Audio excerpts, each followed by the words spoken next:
있잖아요. 우리 주변에 너무 익숙해서 이건 왜 이렇지? 하고 아무도 질문하지 않는 것들이 참 많죠.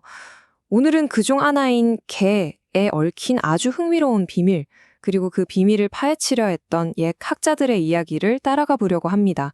아주 재미있는 지적 탐험이 될 거예요. 자, 바로 이 녀석입니다. 꽃게.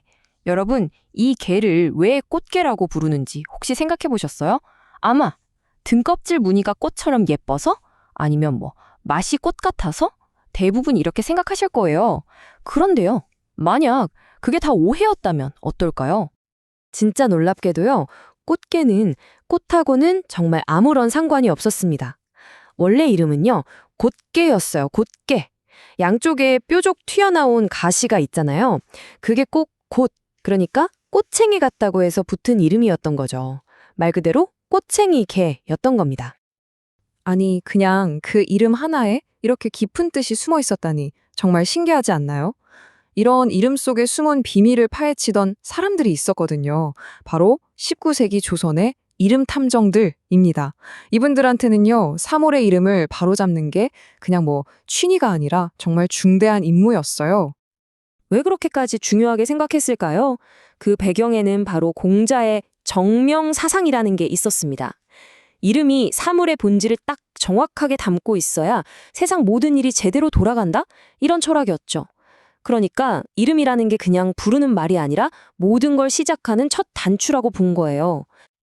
그리고 이 중요한 임무에 거의 평생을 바친 학자들이 있었습니다. 우리가 잘 아는 정약용 선생님부터 서유구, 이규경, 그리고 저 멀리 흑산도로 유배 가서 자산어보를 쓴 정약전까지. 네, 이분들이 바로 오늘 이야기의 주인공들입니다. 이분들한테 이름 연구는요, 절대 그냥 책상 앞에서 하는 그런 학문 놀이가 아니었어요.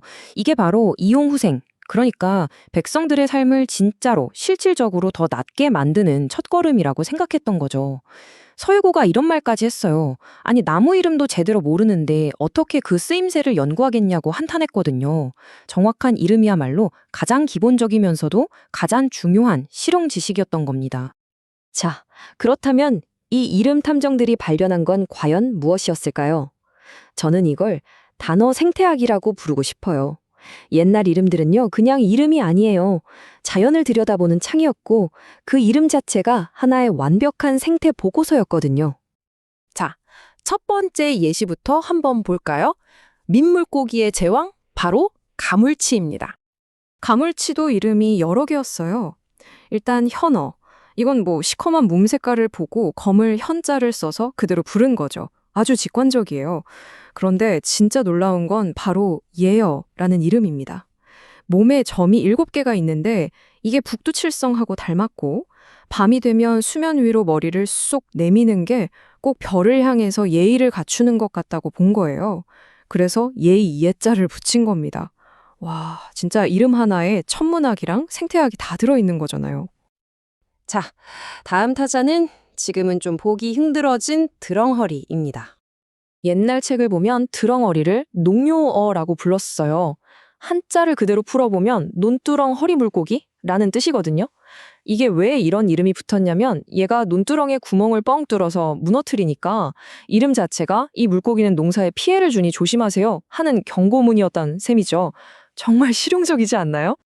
자, 마지막 동물 예시는 우리한테 정말 친숙한 생선이죠. 갈치입니다. 갈치라는 이름에는 진짜 여러 겹의 의미가 숨어 있어요. 첫 번째는 제일 유명한 거. 칼처럼 생겼다. 그래서 칼치다. 그럴듯하죠. 두 번째는 한자로 갈치라고 썼는데 길고 가는 몸 모양이 칡덩굴 같다는 뜻이에요. 자, 그런데 여기서 끝이 아닙니다. 한 단계 더 들어가요. 이 칡 갈자가요, 옛날 서민들이 입던 소박한 삼배옷, 가롯을 떠올리게 하거든요. 그래서 갈치라는 이름은 값싸고 맛있는 이 생선은 우리 서민들의 삶과 닮아 있다는 그런 중의적인 의미까지 품게 된 겁니다. 대단하죠? 자, 이렇게 이름 하나하나에 깊은 관찰력과 문화를 담아냈던 조상들의 지혜가 대체 어떻게 사라지게 된 걸까요? 이제 다시 우리 이야기의 주인공 꽃게에게로 돌아와 보겠습니다. 원래 이름은 말씀드렸듯이 뾰족한 가시를 뜻하는 꽃게였어요. 그쵸? 그런데 이 꽃이라는 발음이 우리가 무언가를 꽂다 할 때의 꽃하고 소리가 비슷하잖아요. 그래서 사람들이 이걸 꽃게라고 부르기 시작한 거예요. 여기서 이제 결정적인 변화가 일어납니다. 원래 의미를 전혀 모르는 사람들 귀에는요, 꽃게나 발음이 똑같이 들리거든요. 그런데 꽃게가 훨씬 더 예쁘고 익숙한 이미지잖아요. 결국 소리가 비슷하다는 이유 하나 때문에 원래의 그 날카로운 의미는 온데간데 없이 사라지고 완전히 새로운 꽃의 이미지가 그 자리를 차지해버린 겁니다. 사실 꽃게의 옛날 이름들을 쫙 살펴보면요. 꽃하고는 정말 거리가 멀어도 한참 멉니다. 꽃챙이개라는 뜻의 꽃게는 물론이고요. 화살처럼 뾰족해서 살게, 등껍질 가장자리가 톱니바퀴 같다고 해서 거치해라고도 불렸어요. 심지어 추모라는 이름도 있었는데 이건 호랑이하고도 맞짱 뜰 수 있는 그런 강력한 장수를 의미하는 단어였어요. 그러니까 원래 이미지는 아주 사나운 전사였던 거죠. 그리고 여기 결정적인 증거가 하나 더 있습니다. 꽃게를 발도자라고도 불렀는데요. 이게 무슨 뜻이냐면 노 젓는 자라는 뜻이에요. 널쩍한 뒷다리로 획획 헤엄치는 모습을 정말 정확하게 포착한 이름이죠. 지금 영어 이름이 스위밍크랩이잖아요. 그거랑 완벽하게 똑같은 의미예요. 이걸 보면 확실하죠. 옛사람들은 꽃을 본 게 아니라 그 개의 기능과 형태를 꿰뚫어보고 이름을 붙였던 겁니다.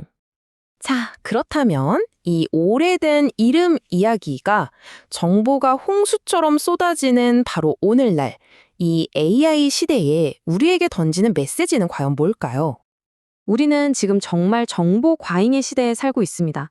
손가락 하나만 까딱하면 세상의 모든 지식을 얻을 수 있죠. 하지만 정보가 많다고 해서 우리의 이해가 그만큼 깊어지는 건 아니잖아요. 오히려 겉핥기식의 피상적인 지식만 쌓이기 딱 좋은 환경이죠. 바로 이럴 때 우리에게 필요한 태도가 재인식, 즉 다시 인식하기입니다. 너무 당연하게 받아들여서 아무도 질문하지 않는 것들에 대해서 의식적으로 왜? 라고 물어보고 그 본질을 다시 들여다보는 거예요. 이게 바로 생각의 관성을 깨고 진짜 나만의 생각의 자본을 쌓아가는 길입니다. AI가 순식간에 정보를 조합해서 그럴듯한 답을 내놓는 시대일수록 우리는 더더욱 정보의 근원과 맥락을 파고들어야 합니다. 이런 깊이 있는 탐구야말로 기계가 흉내낼 수 없는 인간 고유의 주체적인 생각을 지켜내는 힘이 될 거라는 거죠. 오늘 우리가 함께한 이 여정이 바로 그 재인식의 과정이었습니다. 그냥 예쁘다고만 생각했던 꽃게라는 이름의 껍질을 벗겨내고 그 안에 숨어있던 날카로운 꽃챙이라는 본질을 찾아낸 것처럼 말이죠. 이렇게 표면적인 정보를 넘어서 그 이면에 숨겨진 진짜 의미를 발견하는 것. 이게 바로 진정한 이해라고 할 수 있겠죠. 그러니까 이건 단순히 옛날 이야기를 배우는 게 아닙니다. 지금 우리가 살고 있는 이 세상을 좀 더 깊은 호기심과 날카로운 눈으로 바라볼 수 있도록 우리의 생각하는 근육을 단련시키는 훈련인 셈이죠. 자, 마지막으로 여러분께 질문 하나를 던지면서 마무리하겠습니다. 오늘 우리가 꽃게의 비밀을 함께 파헤쳐본 것처럼 여러분이 매일 무심코 부르고 스쳐 지나가는 그 평범한 이름들 속에는 또 어떤 놀랍고도 잊혀진 이야기가 잠들어 있을까요? 오늘부터 한번 주변을 둘러보시는 건 어떨까요?